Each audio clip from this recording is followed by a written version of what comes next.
और वीडियो को एंड करूंगा। अब एक टॉपिक पढ़ा रहा हूं मैं, हीटिंग इफेक्ट ऑफ करंट।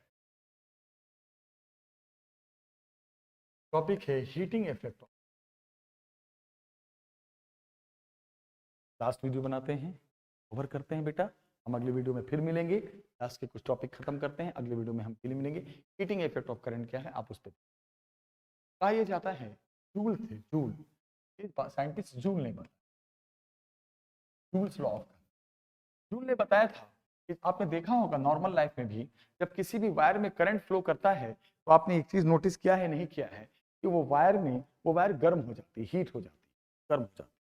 तो क्या बताया जूल ने कि जो हीट डेवलप होता है एच फॉर हीट, वो एक तो करंट के स्क्वायर के डायरेक्टली प्रोपोर्शनल होता है, दूसरा रेजिस्टेंस के डायरेक्टली प्रोपोर्शनल होता है, और तीसरा टाइम के, कि आप कितनी देर तक करंट फ्लो करा रहे हो इस पे भी डिपेंड। तो इन्होंने कहा कि जो हीट बनेगा वो 3 फैक्टर पे डिपेंड करेगा, करंट के स्क्वायर के। प्रैक्टिकली ये सब डिस्कवरी होता है प्रैक्टिकल करके, एक्सपेरिमेंट कर। इसको जब कंबाइन किया तो पता चला हीट इज प्रोपोर्शनल टू क्या आ गया, I square R T. Proportional यहाँ पे कांस्टेंट यहाँ 1 ही लिया उन्होंने, तो यहाँ पे बन गया I square R T. This is the formula of the heat जो प्रोड्यूस होता है एक वायर में जिसका रेजिस्टेंस आर है, टी टाइम में करंट आई, टी टाइम में कितना हीट बने। फिर एक बात बताओ, करंट को लिख सकते हो आप V by R, Ohm's law से। इस फॉर्मूले से जो आई स्क्वायर है तो आई को लिख सकते हैं V बाई आर, तो V स्क्वायर बाई कितना, V by R, I square V by R का square, V square by R square, 2R into T, R R cut गया। हीट का एक और फॉर्मूला आ गया बेटा, V square by R into T. ये करंट और रेजिस्टेंस, ये वोल्टेज और रेजिस्टेंस, दो फॉर्मूले हो गए। हीट को फिर हम देखो, ये जो पहला फॉर्मूला क्या था आई स्क्वायर आर, इसको लिख सकते हैं आई इंटू आई आर। कैसे आई स्क्वायर आर को लिख सकते हैं हम, बताओ। आई स्क्वायर आर को आई इंटू आई आर, और आई इंटू आर क्या होता है, वोल्टेज होता है, V equal to I R. तो आई आर को भी लिख देंगे तो एक और फॉर्मूला बन गया टी आई टी। यानी हीट फ्लो जितना प्रोड्यूस होगा उसके 3 फॉर्मूले बने, ये भी बना, ये भी बना, ये। पर क्या है, ये करंट और रेजिस्टेंस में, ये वोल्टेज और रेजिस्टेंस में, ये वोल्टेज और करंट में। Very important. अब जब हीट लॉस होगा तो पावर भी लॉस होगा। पावर पर भैया कितना पावर लॉस हुआ, कितना पावर कंज्यूम, हीट बना तो पावर भी आएगा। तो पावर होता क्या है, energy upon time, heat upon time. Heat is what, energy, तो एनर्जी अपॉन टाइम। हीट भी तो एनर्जी है, एनर्जी तो है, पावर होता है एनर्जी अपॉन टाइम। सारे फॉर्मूले से टाइम उड़ा दो तो पावर बन जाए। जो पावर लॉस होगा, हीट लॉस होगा तो पावर भी तो लॉस होगा एज इलेक्ट्रिक फॉर्म या हीट फॉर्म। कितना हो गया बेटा, आई स्क्वायर आर, यहां से देखोगे तो V स्क्वायर बाय आर, यहां से देखोगे तो V इंटू। ये 3 फॉर्मूले पावर के हैं और 3 फॉर्मूले हीट के हैं जो प्रोड्यूस हुआ in form of loss, power loss, heat. अब इस फॉर्मूले को अगर ध्यान से देखो तो मैं आपको बताऊं इस कॉन्सेप्ट को क्या कौन। जैसे पावर का फॉर्मूला एक क्या है, आई स्क्वायर। सोचो अगर हम आई को यहाँ कांस्टेंट माने, मतलब आई को क्या माने, कांस्टेंट, मतलब सेम। अगर आई सेम हो जाए तो पावर वही क्या होगा, रेजिस्टेंस के डायरेक्टली। और आई सेम जब होता है मतलब अगर दो रेजिस्टेंस, दोनों में सेम करंट जा रहा है तो पावर रेजिस्टेंस के डायरेक्टली। तो पावर कंज्यूम होता है, लॉस होता है ना बेटा, वो डायरेक्टली होता है, डायरेक्टली के रेजिस्टेंस। और दूसरा फॉर्मूला पावर का क्या था या हीट का क्या था, वोल्टेज के फॉर्म में V स्क्वायर बाई आर। यहाँ देखोगे तो पावर रेजिस्टेंस के डायरेक्टली है, और यहाँ से देखोगे तो वो पावर रेजिस्टेंस के इनवर्सली है, लेकिन कब, जब V कांस्टेंट हो। तो ये पावर जो है वो रेजिस्टेंस के इनवर्सली भी है, लेकिन ये इनवर्सली कब है, जब V कांस्टेंट, जब voltage constant.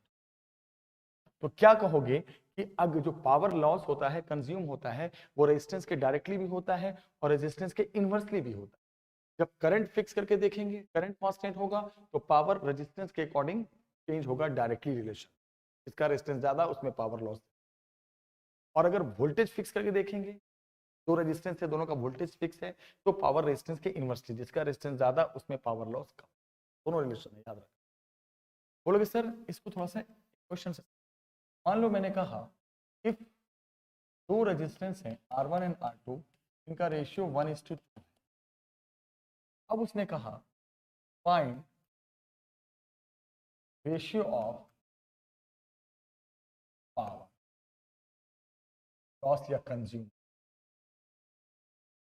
If number 1 R1 and R2 are in series।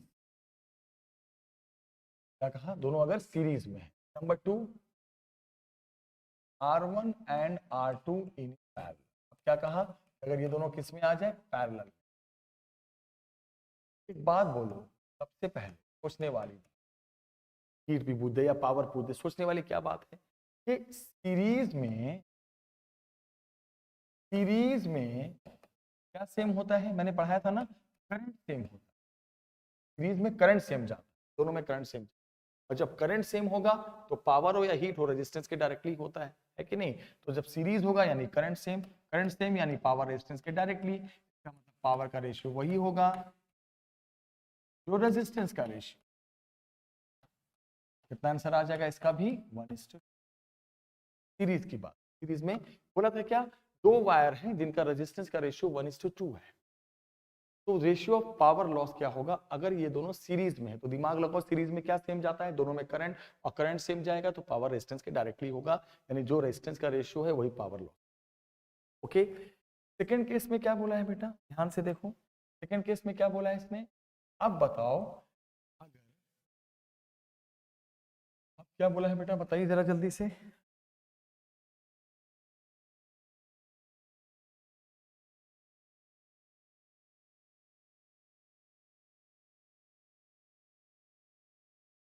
कर रहा हूं मैं क्लास।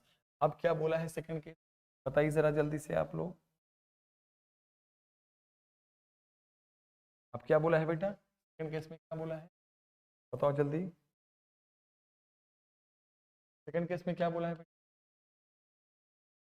जब R1 R2 सीरीज में नहीं है, अब किसमें है? पैरेलल। दोनों में पावर लॉस का रेशियो। तो पैरेलल में क्या सेम होता है? वोल्टेज सेम होता है। पैरेलल का मतलब वोल्टेज सेम, आप जानते हो पहले से। और जहां वोल्टेज सेम होता है वहां पावर जो कंज्यूम होता है वो रेजिस्टेंस के इनवर्सली हो जाएगा। यानी यहाँ जो होगा P1/P2 ये हो जाएगा R2/R।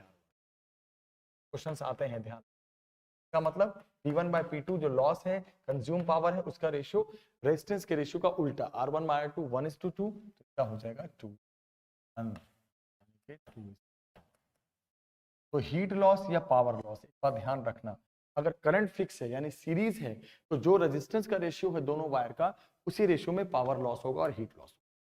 और अगर दोनों में वोल्टेज सेम सप्लाई जा रहा है, वोल्टेज सेम है, तो याद रखना जो रेजिस्टेंस का रेशियो होगा उसका उलट आंसर होगा पावर लॉस या हीट लॉस। सब चीज याद रखना, बहुत इंपॉर्टेंट चीज था। मुझे उम्मीद है आपको समझ में आया होगा और इसको बिल्कुल अच्छे से समझ, कभी इधर उधर सोचना ही नहीं, खूब पढ़ना है, ऐसे ऐसे आ जाते हैं। तो आज के लेक्चर में बस हम इतनी एंड करते हैं। नेक्स्ट लेक्चर में मिलेंगे एक नए टॉपिक के साथ। टॉपिक का नाम होगा किरचॉफ्स लॉ, राइट? अगली बार श्योर किरचॉफ्स लॉ खत्म होगा और अच्छे से पढ़ाऊंगा। तब तक आप टेक केयर, वीडियो लाइक कीजिए, सब्सक्राइब कीजिए और आगे भी शेयर करना है, कर दीजिए। जो लोगों को नहीं, उनके पास भी पहुंच जाएगा, फायदा पहुंचेगा। भगवान आपको, गॉड आपको इसका बहुत अच्छा कर दे ना बेटा। मिलते हैं नेक्स्ट वीडियो में। खूब खुश रहिए, एंजॉय कीजिए।